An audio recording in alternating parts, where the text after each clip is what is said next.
A couple years ago, when I was just playing the first Splatoon game, Legend of Zelda Breath of the Wild had just come out and I'd been playing it non-stop. It got to the point where my productivity with actually working on the Splatoon Let's Play was kind of coming to a halt because I just spent so much time playing Breath of the Wild. And so, my longtime viewers may remember this moment. Hello everybody, my name is EDU and welcome back to Let's Play Splatoon. Now you may be wondering, well, what are you doing in The Legend of Zelda Breath of the Wild? Well, I wanted to bring attention to the fact that recording these videos means spending less time playing this perfect game. Breath of the Wild, without you I have nothing more to live for! And now that we've come full circle, I would just like to say, Splatoon without you I have nothing more to live for!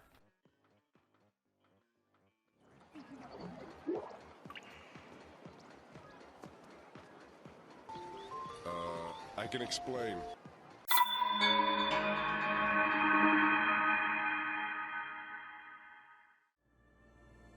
I have been waiting years to use that gag. Hello everyone, it's here to you, and welcome back to Let's Play The Legend of Zelda Breath of the Wild. In the previous episode, we started off our journey across Vardania. Vanderboris, it's not Vardania. We started off our journey through Vanderboris, and in today's video, we're going to be finishing off as we activate the central terminal. But before we do that, I'm going to be going back over here and activating the treasure chest, Sheikah sensing thing. There is another treasure chest nearby, and thank goodness that we activated that so that we can go find it.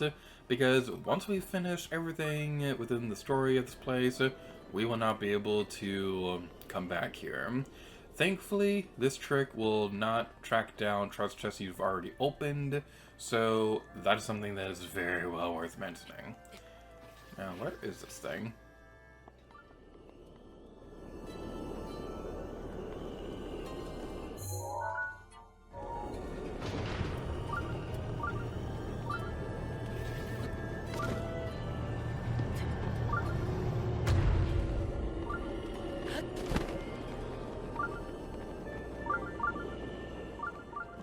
I finally found it! I've been recording for 30 minutes! Please tell me that's the last one. Thank goodness! Thank goodness gracious with gravy. Thank whoever invented eggnog. Thank Hatsune Miku. Thank Bayonetta. Thank all the wonderful people of the audience. We found the last one. And now I'm worried that because I didn't know that trick that we may have missed something in a previous Divine Beast, but we'll cross that bridge when we get there at some point, or whatever the cool kids say nowadays. Now it's a matter of actually getting back over to that thing.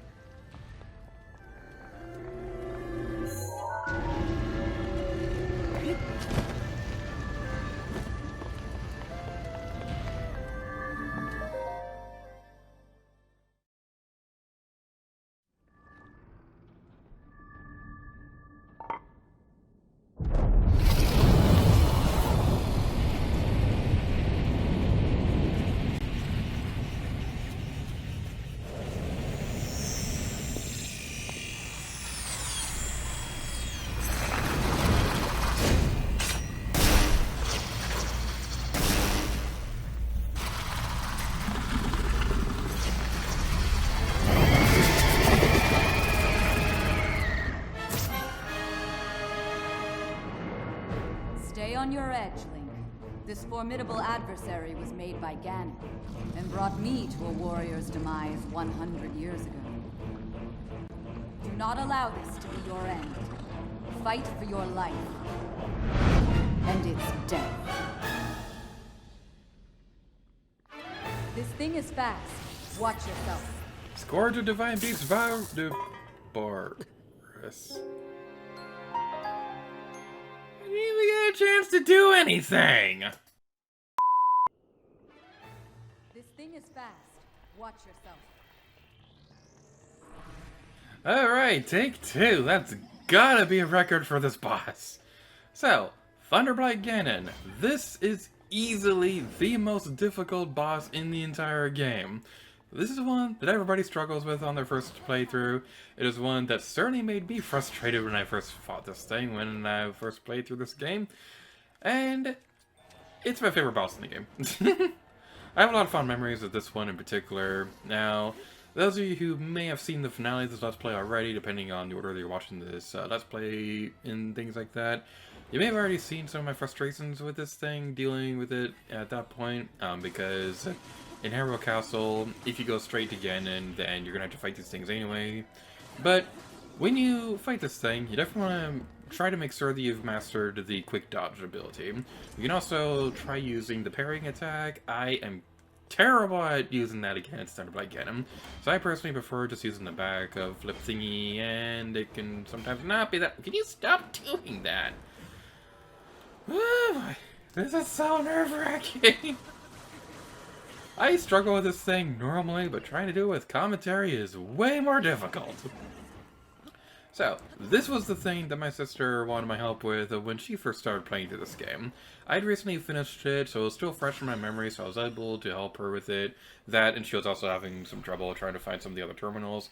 But another fond memory that I have with this was around the same week or so, a friend of ours also came over to show off this boss fight as well, because she wanted to show some of the strategies that she had for fighting Thunderblight Ganon.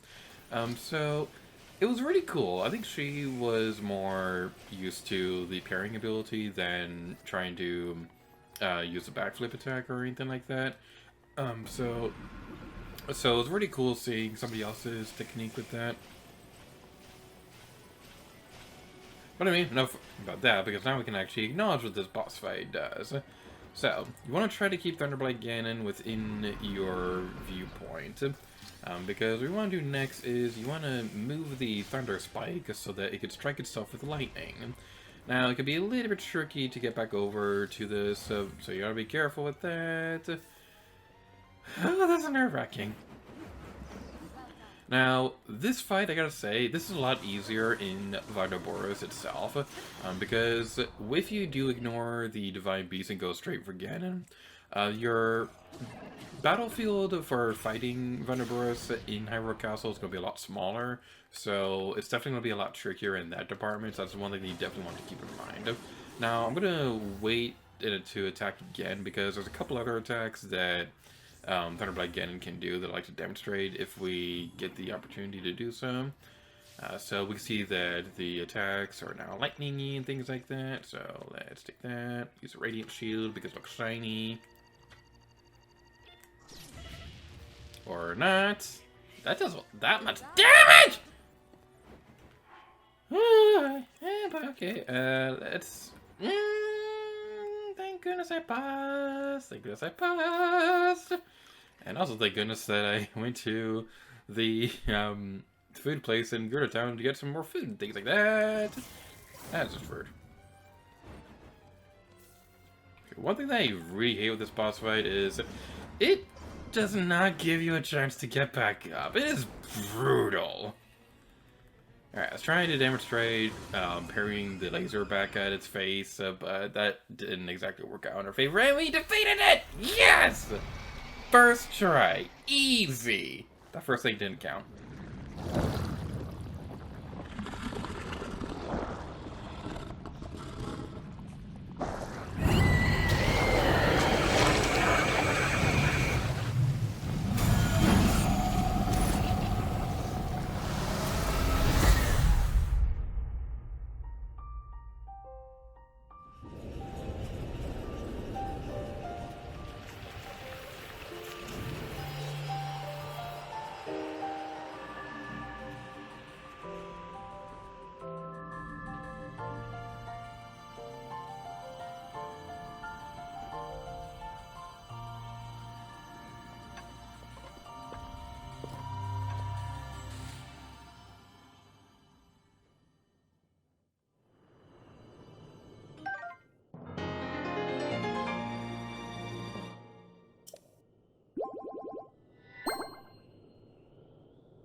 before you leave, make sure you have every treasure chest here if you want to get everything. Thankfully we did, so without further ado, let's take back Vadnuboris.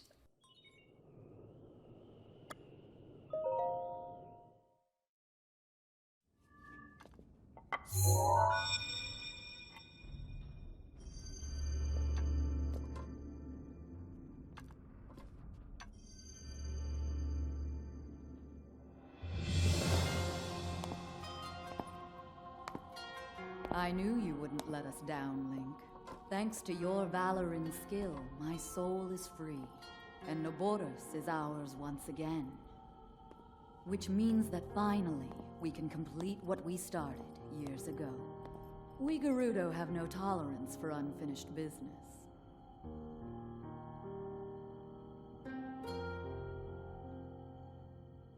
I've waited so long for the moment to see you finally rush Hyrule Castle.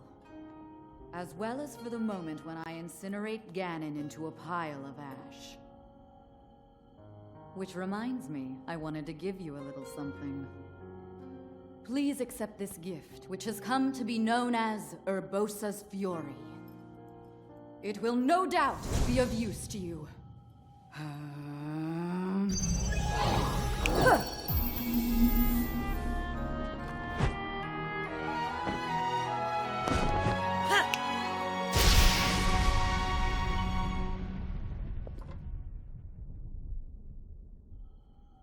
Both you and the princess, I know you have suffered much regarding what happened to us champions. But this is how things had to happen. No one need carry blame. So please, make it clear so she understands that. Tell her to shed any worries. And let her know I couldn't be more proud of her. You take good care of the princess. Oh, and also, take good care of Hyrule.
Noboru, legend of the Gerudo, celebrated over ages. And you, who were named to honor her. You are a legend as well. Isn't that right, Noboris? The bitter essence of defeat from a century ago still sits upon my tongue. But that is now in the past. It was written that Calamity Ganon once adopted the form of a Gerudo.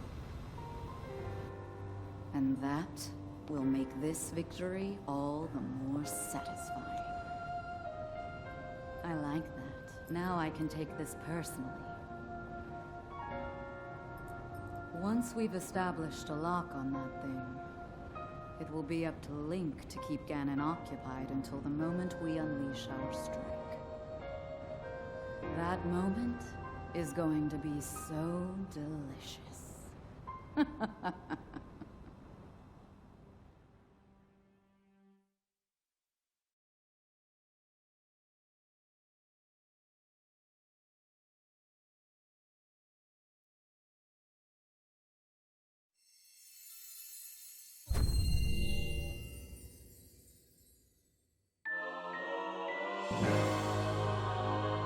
Urbosa's Fury, a destructive power born from the unbridled anger of the champion Urbosa, summons powerful lighting to the surrounding area.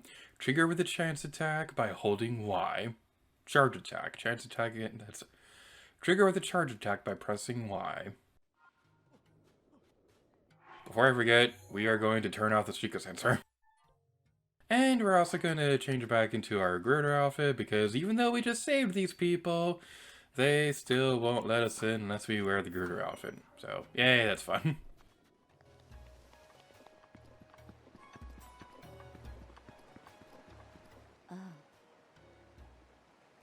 Oh, you're back. I'm sorry. I just love this detail. That she needs a stepping stool to get to her throne, and she still needs a booster C. I just love Regis. She's so adorable. I'm glad you're okay. Truly, I am. Urbosa is no longer a threat to the town. I'm still worried about the larger threat to Hyrule, but at least my people won't be troubled by Urbosa anymore. I want to offer you these as thanks for your help. I trust you'll accept them. These pieces of equipment are priceless treasures of the Gerudo people. They were once worn by Lady Urbosa. Since you and Lady Urbosa were friends, it's only right that you have them.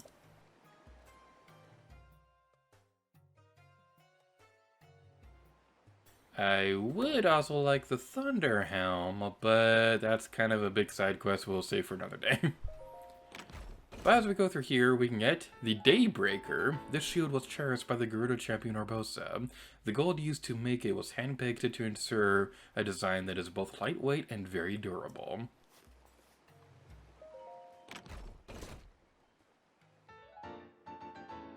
The Scimitar of the Seven, a famous sword once beloved by the Gerudo champion Urbosa. It is said that when Urbosa swung the sword in battle, her movements resembled a beautiful dance.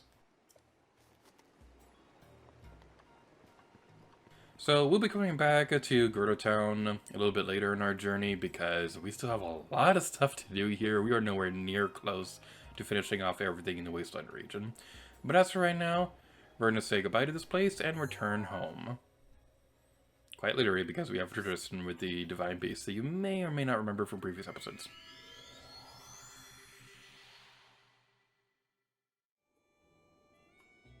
So I just realized an unfortunate side effect with hanging up all these special weapons. We have to take this down. Sorry, spring-loaded hammer. But we can display Urbosa's sword and her shield. That sounds like a Pokemon game. I really wish that we could have just a few more things we can hang up because there's so many fun weapons. Like, I'd love to be able to hang up a mop and things like that. Unfortunately, that's just not the case. But with all that taken care of, now we'll be doing what we usually do when we finish off Divine Beasts and play with Amiibo. So, let's take out the Amiibo rune and do some super fancy editing transitions. Whoa! Amazing editing transition indeed.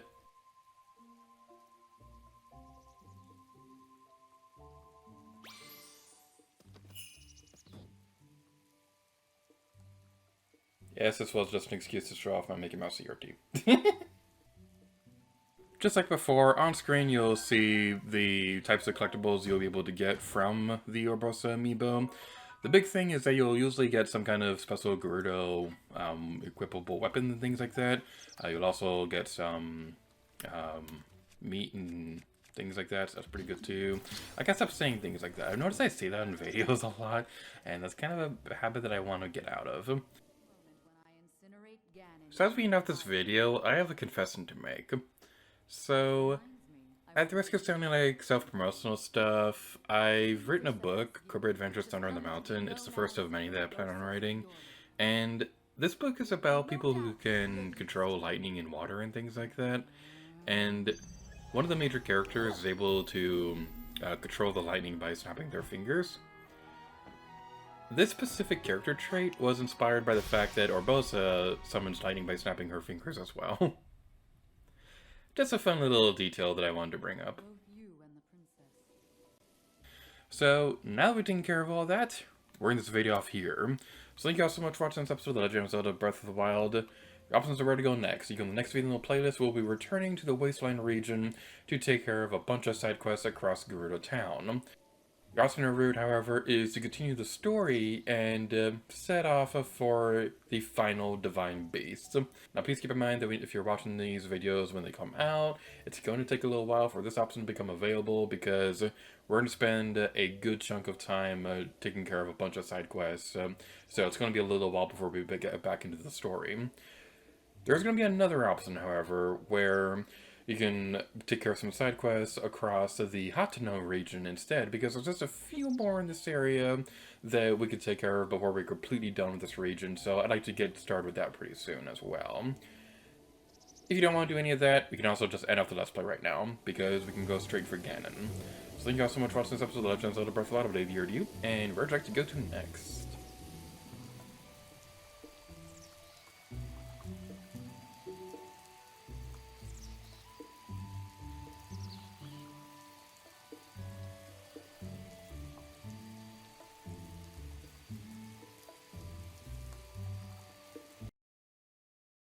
Oh no, she's hot!